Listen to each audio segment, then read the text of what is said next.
નમસ્કાર મિત્રો, ભૂપેશ ચેનલમાં આપનું હાર્દિક સ્વાગત છે। આજના વિડીયોમાં આપણે વાત કરવા જઈ રહ્યા છે આધાર એપ વિશે, જે હમણાં જ UIDAI દ્વારા લોન્ચ કરવામાં આવી છે। મિત્રો, આ એપમાં કયા ફીચર છે, કઈ રીતે ઉપયોગી નીવડશે, તેની સંપૂર્ણ માહિતી આપણે જોઈશું। મિત્રો, તમને ખબર જ હશે કે આધાર કાર્ડ આપણે રોજબરોજના કાર્યમાં કેટલું ઉપયોગી છે। મિત્રો, આપણે મોટાભાગના ઓળખના પુરાવા તરીકે આધાર કાર્ડ જ વાપરતા હોઈએ છીએ। તો મિત્રો, આ આધાર કાર્ડ હવે તમારે જોડે લઈને નહીં ફરવું પડે। તમારું અને તમારા પરિવારના સભ્યોનું આધાર કાર્ડ હવે મોબાઈલમાં જ મળી રહેશે। તેમજ તમારે તમારા આધાર કાર્ડની જે માહિતી શેર કરવી હશે તેટલી જ થશે। દાખલા તરીકે તમારે જો નામ અને એડ્રેસની માહિતી શેર કરવી હશે તો તેટલી જ થશે। તેના સિવાય મિત્રો, બાયોમેટ્રિક કે ઓટીપી વગર સીધા ફેસ ઓથેન્ટિકેશન દ્વારા આધાર કાર્ડ ડાઉનલોડ કરી શકશો। ત્યારબાદ મિત્રો, આજે આધાર મોબાઈલ એપ છે તેમાં બીજા ઘણા ફીચર એડ થવાના છે, જેવા કે મોબાઈલ નંબર અપડેટ કરવો, જન્મ તારીખ અપડેટ કરવો, નામમાં કઈ સુધારો કરવો હોય, ફોટામાં કઈ સુધારો કરવો હોય, તો તે તમામ ઓપ્શન ટૂંક સમયમાં અવેલેબલ થશે। તો મિત્રો, આ એપ કઈ રીતે ડાઉનલોડ કરવી, તેમાં રજીસ્ટ્રેશન કેવી રીતે કરવું, તેની સંપૂર્ણ માહિતી આપણે જોઈએ। જો મારી ચેનલ પર પહેલી વાર આવ્યો હોય તો ચેનલને સબસ્ક્રાઇબ કરો અને વિડીયોને લાઈક કરો। મિત્રો, પ્લે સ્ટોર ઓપન કરો। પ્લે સ્ટોર ઓપન કર્યા બાદ સર્ચમાં આધાર ટાઈપ કરો। જેવું મિત્રો તમે આધાર ટાઈપ કરશો એટલે આધારને લગતી જે વેબ એપો છે તે બધી શો થશે। તેમાંથી બીજા નંબરની જે એપ છે આધાર, તેના પર ક્લિક કરો। જેવું મિત્રો ક્લિક કરશો એટલે ઇન્સ્ટોલનું બટન આવશે, તેના પર ક્લિક કરી અને આ જે એપ છે તેને ઇન્સ્ટોલ કરો। ત્યારબાદ મિત્રો તેને ઓપન કરો। મિત્રો, જેવી એપ ઓપન કરશો એટલે આ રીતની તમને પરમિશન માંગશે, તે પરમિશન આપો।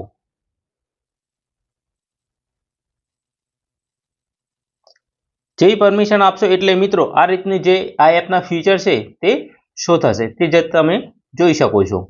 અલગ અલગ જે એપના ફીચર છે જે આપણે વિડીયોની અંતમાં વાત કરવાના જ છીએ।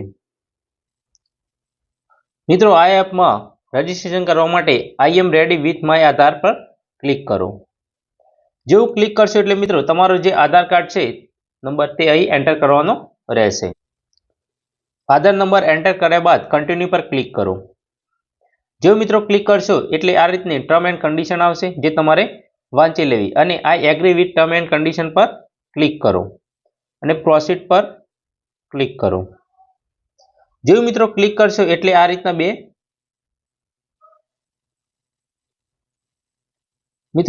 બે ઓપ્શન હશે, use your Aadhaar link mobile number અને use a different mobile number. એટલે કે તમારી જોડે જે આધાર કાર્ડ છે તેના જોડે જે મોબાઈલ નંબર લિંક છે તેના દ્વારા રજીસ્ટર કરવા માંગો છો, અથવા ડિફરન્ટ મોબાઈલ કે જેનો આધાર કાર્ડ જોડે લિંક નથી। તો મિત્રો, મારો મોબાઈલ છે, આધાર કાર્ડ છે તે મોબાઈલ જોડે લિંક છે, તો આપણે તેના દ્વારા રજીસ્ટ્રેશન કરીશું।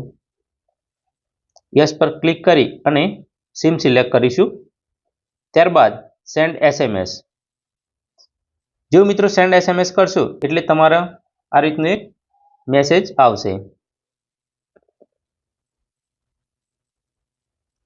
મોબાઈલ નંબર મિત્રો વેરીફાઈ થશે। ત્યારબાદ મિત્રો કન્ટિન્યુ ટુ ફેસ ઓથેન્ટિકેશન, તેના પર ક્લિક કરો। જો મિત્રો આના પર ક્લિક કરશો એટલે આ રીતની સ્ક્રીન ઓપન થશે। તો મિત્રો તમે જોઈ શકો છો કે ફેસ ઓથેન્ટિકેશન કરતી વખતે તમારે ટોપી, ચશ્મા આ પહેરેલું હોવું જોઈએ નહીં। જો આ પહેરેલું હશે તો જે ફેસ ઓથેન્ટિકેશન છે તે થશે નહીં। ફેસ સામે લાવશો એટલે આ જે લાલ લાઇટ છે તે ગ્રીન થઈ જશે। ફેસ ઓથેન્ટિકેશન સક્સેસ થઈ જશે એટલે મિત્રો આ રીતનો એક મેસેજ આવશે કે જે તમારો આધાર કાર્ડ છે તે રેડી છે। ત્યારબાદ પ્રોસીડ પર ક્લિક કરો। તો મિત્રો અહીં તમારે 6 આંકડાનો એક પિન જનરેટ કરવાનો રહેશે। ત્યારબાદ જે પિન જનરેટ કર્યો હોય તે બીજી વાર કન્ફર્મ કરવાનું રહેશે। તો કન્ફર્મ પિન નાખશો એટલે આ રીતની સ્ક્રીન ઓપન થશે। તેમાં સૌપ્રથમ તમે ઉપર જોઈ શકો છો તો લેંગ્વેજ છે, અહીંથી તમે તમારી જે અનુકૂળતા મુજબ લેંગ્વેજ સિલેક્ટ કરી શકો છો। ઇંગ્લિશ છે, હિન્દી છે, પછી ગુજરાતી છે, તમારે જે લેંગ્વેજ સિલેક્ટ કરવી હોય તે સિલેક્ટ કરી આપણે ઇંગ્લિશ સિલેક્ટ કરીશું। ત્યારબાદ કન્ટિન્યુ પર ક્લિક કરીશું। ત્યારબાદ મિત્રો તમે જોઈ શકો છો કે સૌપ્રથમ ઉપર આધાર કાર્ડ પ્રમાણે નામ છે, બાજુમાં ફોટો છે અને નીચે એક QR કોડ આપેલો છે જે આધાર કાર્ડનો છે। એના ઉપર મિત્રો તમે જોઈ શકો છો કે આઈડી એક્ટિવ, એના પર ક્લિક કરીશું એટલે મિત્રો આપની જે આધાર કાર્ડની માહિતી છે એ તમે અહીં શો થાય છે. નામ છે, બર્થ ડેટ છે, જેન્ડર, સરનામું, આ તમામ વિગતો અને આધાર કાર્ડ નંબર છે એ દેખાશે. ત્યારબાદ મિત્રો તમે બીજું ઓપ્શન જોઈ શકો છો શેર આઈડી, તેના પર ક્લિક કરીશું એટલે તમારે બીજા 3 ઓપ્શન દેખાશે. એક સિલેક્ટ શેર, કમ્પ્લીટ શેર અને બીજું ડાઉનલોડ આધાર. તો સૌપ્રથમ જે ઓપ્શન છે સિલેક્ટેડ શેર, એના પર ક્લિક કરીશું એટલે તમારી જે માહિતી છે તે તમારે જે માહિતી શેર કરવી હશે તે સિલેક્ટ કરી અને શેર કરી શકશો.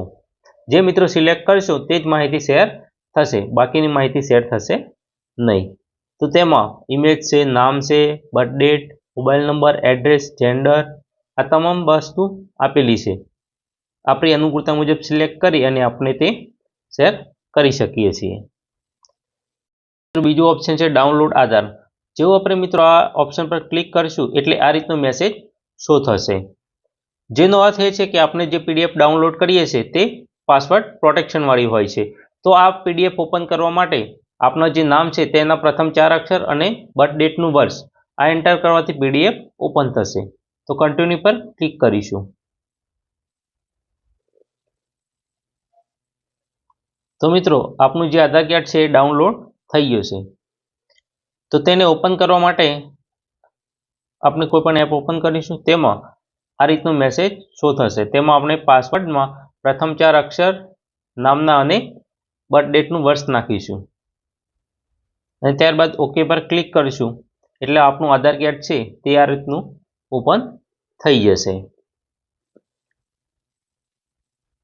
જેને તમે પ્રિન્ટ પણ કઢાવી શકો છો અને કોઈ જગ્યાએ મોકલવું હોય તો મોકલી પણ શકો છો. ત્યારબાદ મિત્રો સ્કેન QR કરી એના પર ક્લિક કરશો એટલે તમારે કોઈ QR કોડ દ્વારા સ્કેન કરીને તમારી માહિતી શેર પણ કરી શકો છો. એના પછી મિત્રો એક ફ્યુચર મસ્ત છે તે આપણે જોઈએ. આઈડી એક્ટિવ પર ક્લિક કરશો એટલે મિત્રો નીચે 2 ઓપ્શન આપેલા છે, માસ્ક ડેટા અને બાયોમેટ્રિક લોક. તો મિત્રો તમે અહીંથી બાયોમેટ્રિક જે તમારી છે એ લોક કરી શકો છો. એના પછી મિત્રો આપનું આધાર કાર્ડ કઈ કઈ જગ્યાએ રિસેન્ટમાં વપરાયેલું છે તે પણ આપણે આ એપમાં દ્વારા જાણી શકીએ છીએ. તો મિત્રો તમે નીચે રિસેન્ટ ટ્રાન્ઝેક્શન પર ક્લિક કરશો અને રિફ્રેશ આપશો એટલે તમારું જે આધાર કાર્ડ જે જગ્યાએ વપરાયેલું હશે તેની માહિતી અહીં શો થશે. મારો આધાર કાર્ડ છે નેશનલ ઇન્ફોર્મેશન સેન્ટર છે, નેશનલ હેલ્થ એજન્સી, આ જગ્યાએ વપરાયેલું છે તો તે અહીં શો થાય છે. હિસ્ટ્રી પર ક્લિક કરશો તો મિત્રો તમારું જે જગ્યાએ જેટલી વાર વપરાયેલું હશે તે તમામ હિસ્ટ્રી અહીં દેખાશે. આનાથી મિત્રો તમારા જે આધાર કાર્ડનો ગલત ઉપયોગ કોઈ થતો હોય કોઈ જગ્યાએ તો તે તમે જાણી શકો છો. મિત્રો હાલ આ એપ બેટા વર્ઝનમાં છે. આવનારા ભવિષ્યમાં આ એપમાં ઘણા નવા ફીચર એડ થશે, જેવા કે તમારે ફોટો બદલવો હોય, જન્મ તારીખમાં ફેરફાર કરવો હોય, એડ્રેસમાં કંઈ સુધારો કરવો હોય, નામમાં કંઈ ફેરફાર કરવો હોય તો આ તમામ ઓપ્શન આવનારા સમયમાં આ એપ પર ઉપલબ્ધ થવાના છે. તો મિત્રો કોઈ આ એપ્લિકેશન ડાઉનલોડ ના કરી હોય તો જલ્દી ડાઉનલોડ કરી દે. આપણે જોયું કે આધાર એપમાં કયા કયા નવા ફીચર છે અને તે આપણને કઈ રીતે ઉપયોગી નીવડશે. જો મિત્રો વિડીયો ગમ્યો હોય તો વિડીયોને લાઇક કરો, કોમેન્ટ કરો અને તમારા અન્ય મિત્રો અને બીજા ગ્રુપમાં શેર કરો. Thank you.